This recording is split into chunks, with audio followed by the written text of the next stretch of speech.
Donc c'est vrai que pour un parent, savoir qu'il est porteur, c'est pas juste pour lui, c'est aussi pour ses enfants. Donc il y a des personnes par exemple, moi j'ai eu beaucoup d'hommes qui faisaient des analyses pour savoir si ils étaient porteurs du gène de prédisposition au cancer du sein et de l'ovaire, même si eux, en tant qu'hommes, le risque d'avoir un cancer du sein et de l'ovaire était quand même très très très faible, de l'ovaire zéro et du sein très très très très bas, mais comme ils avaient des enfants qui soit étaient directement des filles, soit qui allaient peut-être un jour avoir des filles, qui elles seraient concernées vraiment beaucoup plus, enfin, avec un niveau de risque beaucoup plus impactant, eh bien ils voulaient savoir.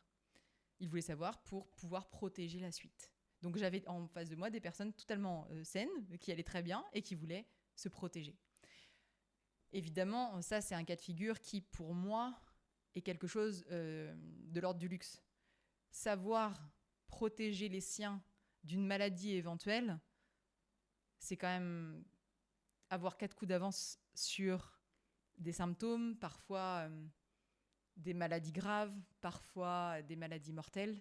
Et c'est vrai que c'est quelque chose qu'on a la chance d'avoir en France, puisque ces consultations, elles sont prises en charge à 100% et que les analyses génétiques le sont également.